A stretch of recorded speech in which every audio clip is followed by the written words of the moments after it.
अस्सलाम वालेकुम वरहमतुल्लाहि वबरकातुहू। कैसे हैं आप सब? उम्मीद करती हूँ ठीक होंगे, खैर आफियत से होंगे।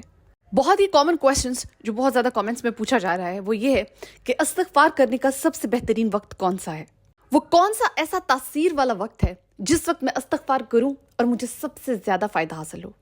तो आज मैं आपको कुछ ऐसे औकात बताने वाली हूँ, कुछ ऐसे बेहतरीन औकात जिसमें अल्लाह ताला आपकी तौबा भी कबूल करता है और आपके इस्तिग़फ़ार सबसे ज़्यादा, यानी आप ये कह सकते हैं कि इस्तिग़फ़ार की सबसे ज़्यादा पोटेंसी उन औकात में होती है। यहाँ पर मैं ये बात क्लियर कर दूं कि इस्तिग़फ़ार करने का हर वक्त ही बेहतरीन है, यानी आप दिन में किसी भी टाइम इस्तिग़फ़ार कर रहे हैं वो वक्त अच्छा है, लेकिन अल्लाह ताला ने कुछ औकात ऐसे दिन में मेंशन किए हैं और कुछ ऐसे टाइम्स मेंशन किए हैं जिनमें अगर आप इस्तिग़फ़ार करते हैं या तौबा करते हैं तो उसका रिज़ल्ट आपको ज़्यादा बेहतरीन तरीके से मिलता है। ये वो वक्त है कि जिसमें अगर आप इस्तिग़फ़ार करेंगे तो ना सिर्फ आपकी तौबा कबूल होगी बल्कि आपकी ज़िंदगी बदल जाएगी। देखिए कि इस्तिग़फ़ार सिर्फ तौबा कबूल करवाने के लिए नहीं है, या इसलिए नहीं है कि आपके दिल में अल्लाह का खौफ है और आप इसलिए इस्तिग़फ़ार पढ़ते रहें, बल्कि अगर आपके दिल में अल्लाह ताला के लिए मोहब्बत है और आप अल्लाह की मोहब्बत को जीतना चाहते हैं, अल्लाह ताला के सबसे कामयाब और सबसे खूबसूरत बंदों में शामिल होना चाहते हैं, उस लिस्ट में शामिल होना चाहते हैं,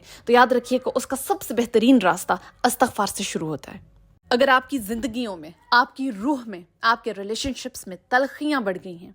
आपकी ज़िंदगी में बिटरनेस यानी कड़वाहट भर गई है, तो आप इस सब को ख़त्म करने के लिए इस्तिग़फ़ार से अपनी ज़िंदगी को चेंज करने का अमल शुरू करेंगे। और हम सब बहुत अच्छे तरीके से ये बात जानते हैं कि अल्लाह ताला तब तक किसी इंसान की हालत, उसकी कंडीशन, उसके हालात नहीं बदलता जब तक वो इंसान खुद उसके लिए कोशिश ना करे और ख़ुद अल्लाह ताला से दुआ ना करे कि मेरे हालात बदल दे। यानी वो लोग इग्नोरेंट समझे जाते हैं जो इस्तिग़फ़ार नहीं करते और अपने हालात को बदलने की कोशिश नहीं करते, अपनी किस्मत को बदलने की कोशिश नहीं करते।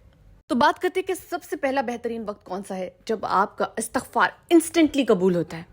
तो सबसे पहला बेहतरीन वक्त इस्तिग़फ़ार का है जब आप अपनी फ़र्ज़ नमाज पढ़ लेते हैं, यानी जो 5 नमाज़ें हम पे फ़र्ज़ की गई हैं उन नमाज़ों के बाद, उनको ख़त्म करने के बाद आप इस्तिग़फ़ार की एक तस्बीह लाज़मी किया करें। चाहे 100 दानों की तस्बीह ले लें और 100 मरतबा जो है वो इस्तिग़फ़ार पढ़ लिया करें। इसमें कितना ही वक्त लगता है, आप मुझे खुद इस बात का जवाब दीजिए कि इसमें कितना ही वक्त लगता है? कुछ भी वक्त नहीं लगता। तो एक तस्बीह आप कोशिश करें कि 100 टाइम्स इस्तिग़फ़ार की अपनी फ़र्ज़ नमाज के बाद लाज़मी पढ़ें। यकीन जानिए कि वो इस्तिग़फ़ार आपका डायरेक्टली पहुँचता है अर्श तक, फ़ौरी तौर पर कबूल होता है।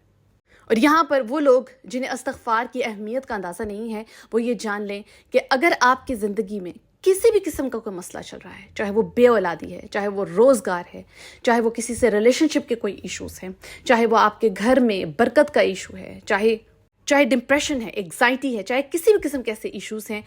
इस्तिग़फ़ार इस सब का सबसे बेहतरीन हल है। एक बेहतरीन इस्तिग़फ़ार जो मेरा सबसे फेवरेट इस्तिग़फ़ार है वो है अस्तग़फ़िरुल्लाहल्लज़ी ला इलाहा इल्ला हुवल क़य्यूम व अतूबु अलैहि। ये वाला इस्तिग़फ़ार आप अपनी फ़र्ज़ नमाज़ों के बाद 3-3 मरतबा पढ़ सकते हैं, यानी 3 मरतबा हर फ़र्ज़ नमाज के बाद पढ़ लीजिए। और अगर आप ये वाला नहीं पढ़ते, आप दूसरा खाली इस्तिग़फ़ार पढ़ना चाहते हैं, सिंपल इस्तिग़फ़ार पढ़ना चाहते हैं, उसकी भी बहुत फजीलत है, आप ये वाला इस्तिग़फ़ार 100 टाइम्स पढ़ लें। इंशाअल्लाह आपके तमाम गुनाह एक झाग की तरह बैठ जाएंगे। दूसरा वक्त जिस वक्त आप इस्तिग़फ़ार का अमल कर सकते हैं और वो बेहतरीन वक्त है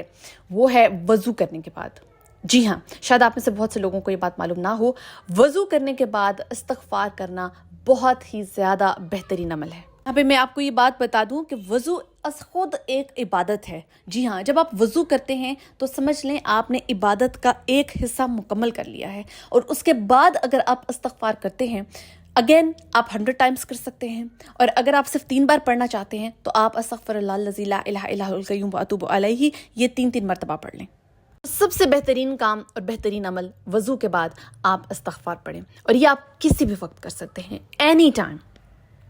और इस सब के पीछे एक बहुत बेहतरीन लॉजिक कि फ़र्ज़ नमाज के बाद या फ़र्ज़ इबादत के बाद इस्तिग़फ़ार करने की इतनी फ़जीलत क्यों है, या वज़ू करने के बाद इस्तिग़फ़ार की इतनी फ़जीलत क्यों है? तो इसकी इस पीछे सबसे जो बेहतरीन बात है वो ये है कि कई बार ऐसा होता है कि अपनी इबादत करते वक्त हमसे कोई ना कोई छोटी मोटी गलतियाँ हो जाती हैं। कई बार ऐसा होता है कि हम नमाज में खड़े थे और नमाज अदा करते वक्त हमारा ध्यान इधर उधर हो गया, या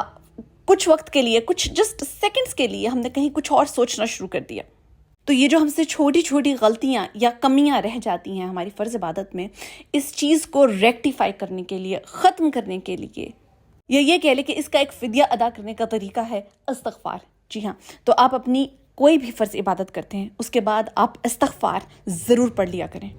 تاکہ بے خیالی میں، بے دھیانی میں، نہ چاہتے ہوئے ہم سے جو غلطیاں چھوٹی موٹی ہوئی ہیں، اللہ تعالیٰ ان کو معاف فرمائے اور ہماری عبادت کو، پیور عبادت کو، ہماری خالص عبادت کو قبول فرمائے۔ اور بالکل اسی طرح اگر آپ روزے کی حالت میں ہیں، یعنی آپ نے روزہ رکھا ہوا ہے، تو روزے کے وقت جب آپ کا روزہ چل رہا ہے اس وقت میں بھی استغفار زیادہ سے زیادہ پڑھیں۔ جب آپ روزہ کھول چکے ہوں اس کے بعد بھی آپ استغفار کی ایک تسبیح لازمی کر لیں۔ دین استغفار کرنے کا ایک بہترین وقت جب آپ نے کوئی اچھا کام کیا ہو۔ کون سا اچھا کام کیا ہو؟ آپ نے صدقہ دیا ہو، کسی کی جائز مدد کی ہو، آپ نے کسی کے لیے آسانی پیدا کی ہو، تو اس کام کو سر انجام دینے کے بعد بھی استغفار لازمی پڑھیں۔ اور اس کے پیچھے بھی اب آپ سمجھ چکے ہوں گے کہ مقصد کیا ہے۔ اگر آپ نے کوئی ایسا کام کیا ہے جو آپ جانتے ہیں کہ اچھا ہے، جو اللہ کو پسند آنے والا کام ہے، جس میں صدقہ آ جاتا ہے، خیرات آ جاتی ہے، کسی بھی قسم کی جائز مدد آ جاتی ہے، کوئی بھی اور کام، ٹھیک ہے، جو آپ جانتے ہیں کہ اللہ تعالیٰ کو پسند ہے، تو اس کام کے بعد آپ اگر استغفار کر رہے ہیں تو ڈیفینیٹلی اللہ تعالیٰ آپ کے اس اچھے کام کو، اس نیک کام کو قبول کرے گا، along with your استغفار، اس توبہ کے ساتھ قبول کرے گا انشاءاللہ۔ یہاں پر یہ بات تو کنفرم ہے کہ جب آپ کوئی نیکی کا کام کرتے ہیں تو آپ اللہ تعالیٰ کے قریب ہوتے ہیں۔ اتنا ہی بہترین ہو جاتا ہے کہ آپ اس وقت استغفار کر لیں، یعنی آپ نے اپنی توبہ بھی قبول کروائی، آپ نے اللہ تعالیٰ سے معافی بھی طلب کی، اپنے گناہوں کو مٹانے کے لیے استغفار بھی کی، اس کے ساتھ ساتھ آپ کی جو جائز خواہشات ہیں، جو جائز دعائیں آپ مانگ رہے ہیں اللہ تعالیٰ سے، ان کو قبول کروانے کا بھی وہی بیسٹ طریقہ ہے، وہی بہترین وقت ہے۔ پھر ایک وہ خاص وقت جس وقت ہم اللہ کے بہت قریب ہوتے ہیں اور ہمارے استغفار قبول ہوتے ہیں، وہ وقت ہے جب ہم سے کوئی غلطی، کوئی گناہ ہو جاتا ہے۔ جی ہاں، اب آپ میں سے بہت سے لوگ یہ سوچیں گے کہ کیا اس وقت ہم اللہ کے سب سے قریب ہوتے ہیں؟ جی ہاں، جب ہم کوئی گناہ کرتے ہیں ہم اللہ کے بہت قریب ہوتے ہیں، اور اس وقت جب آپ کے دل میں یہ خیال آ جاتا ہے کہ مجھ سے یہ غلطی، یہ گناہ ہو گیا ہے اور مجھے اس کے لیے استغفار کرنا چاہیے، وہ جو پشیمانی، وہ جو شرمندگی آپ کے اندر اترتی ہے، وہ اللہ کی طرف سے ہے۔ وہ جو شرمندگی اس وقت آپ محسوس کر رہے ہوتے ہیں وہ اللہ کی طرف سے ہے، اور اللہ کا پیغام آپ تک پہنچ رہا ہوتا ہے کہ اے میرے بندے، مجھ سے توبہ کر لے، میں تجھے وقت دے رہا ہوں، میں تجھے ٹائم دے رہا ہوں، میں تجھے اس بات کا احساس دلا رہا ہوں کہ مجھ سے استغفار کر لے، میں تیری استغفار قبول کر لوں گا، میں تیری توبہ قبول کر لوں گا۔ یہ بات یاد رکھیے کہ ہر گناہ کرنے والا انسان وہ پریشانی یا وہ پشیمانی یا وہ شرمندگی محسوس نہیں کرتا۔ جن لوگوں کے دل کالے ہو چکے ہوتے ہیں، جن لوگوں کے دل گناہ کر کر کے مر چکے ہوتے ہیں، وہ کبھی بھی وہ شرمندگی محسوس نہیں کریں گے۔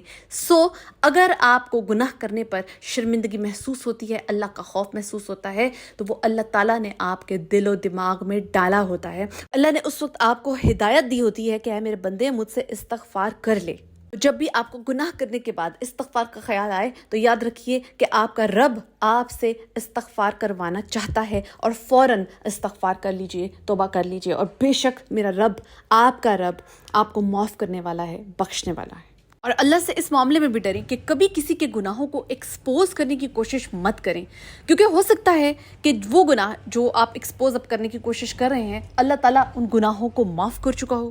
کیونکہ یہ از خود ایک بہت بڑا گناہ ہے کہ آپ کسی کے گناہوں کو ایکسپوز کرنے کی کوشش کریں، کیونکہ یہ از خود ایک بہت بڑا گناہ ہے کہ کوئی انسان اگر اپنے گناہوں کی توبہ کر چکا ہے اور آپ پھر بھی اس انسان کو زمانے میں ذلیل کروانے کی کوشش کر رہے ہیں، اس کے گناہوں کو ایکسپوز کر رہے ہیں، لوگوں کو بتاتے پھر رہے ہیں کہ اس نے تو یہ کیا، وہ کیا، یاد رکھیے آپ بہت بڑے گناہ گار بنتے ہیں اس صورت میں، کیونکہ بہت حد تک ممکن ہے کہ وہ انسان اپنے گناہوں کی معافی مانگ چکا ہو اور اللہ تعالیٰ اسے معاف کر چکا ہو۔ مجھے امید ہے کہ اس ویڈیو کو دیکھنے کے بعد آپ استغفار کے یہ جو خاص اوقات ہیں ان میں استغفار کی تسبیح لازمی کیا کریں گے اور اس میسج کو آگے بھی پھیلائیں گے۔ یاد رکھیے، استغفار صرف ایک ذکر نہیں ہے بلکہ یہ ایک ایسا خاص عمل ہے جس نے لوگوں کی زندگیاں بدل کے رکھ دیں۔ ڈیلی بیسس پر ایسے بہت سے معجزات رپورٹ ہوتے ہیں، بہت سے ایسے میریکلز رپورٹ ہوتے ہیں جن میں لوگ یہ بتاتے ہیں کہ کیسے استغفار نے ان کی زندگی کو بدل کے رکھ دیا اور ان کے لیے زندگی کو آسان کر دیا۔ اپنے لیے بھی دعا کرتے رہیں اور مجھے بھی اپنی دعاؤں میں یاد رکھیے۔ جزاک اللہ خیر۔